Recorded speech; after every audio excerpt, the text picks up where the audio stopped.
hindi ako makatulog kaya naisip ko mag-ikot na lang sa Baliwag. Kaso nagkaroon na naman pala tayo ng mission. Ang galing talaga ng Panginoon, no? Sa pag-ikot-ikot ko, gusto ko lang sana ipakita sa inyo kung saan ako nanggaling, saan ako nag-aral, at kung ano na nga ba nagbago sa Baliwag.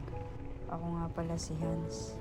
Taga Bulacan ako pero hindi ko kabisado ang mga nangyayari dito.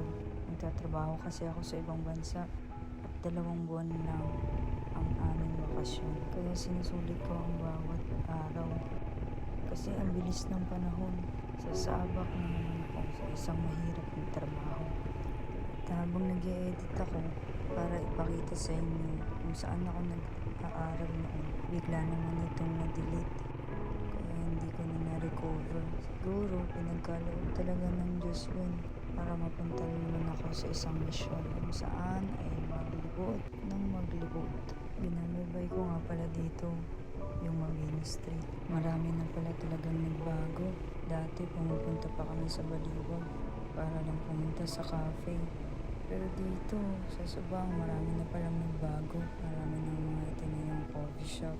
Hindi ako mahilig sa kape. Pero lagi kami nandun ng mga kaibigan ko. Sila dahil sa kape, ako dahil lang sa pagkain. Nakatayo pa rin pala itong school na nasa kaliwa ko.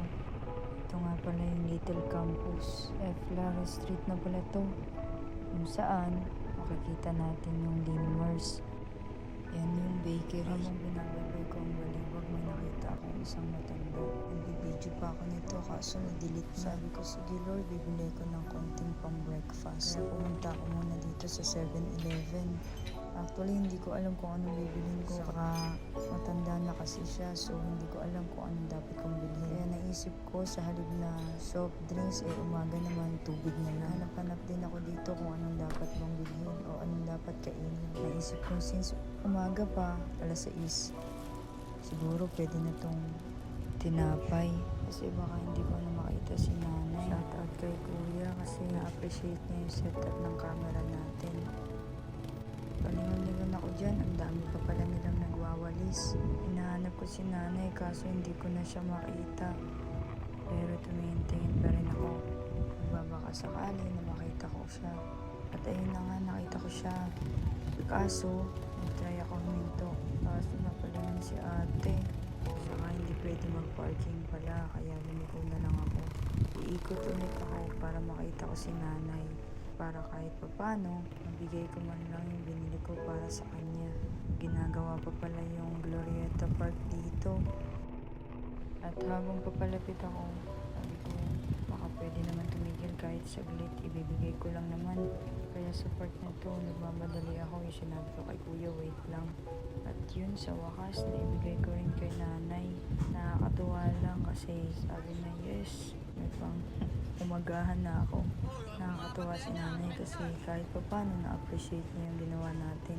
Hindi man ganun kalaki pero at least makapagpasaya tayo kahit pa paano. Tuwa ako kasi shinare pa niya sa iba. Alam niyo, minsan akala natin simpleng bagay lang yun. Pero sobrang laking bagay na yun para sa kanila. Kaya nga lagi kong sinasabi, may pagkakataon na makatulong ka kahit pa paano. Kung kaya mo naman gawin mo. Ay, sakto. Alas 6 na talaga. Oras na para umuwi tayo. Maraming salamat sa pakikinig. Hanggang sa muli. Tayo't aarangkada. Baka next time, ikaw naman ang palarin.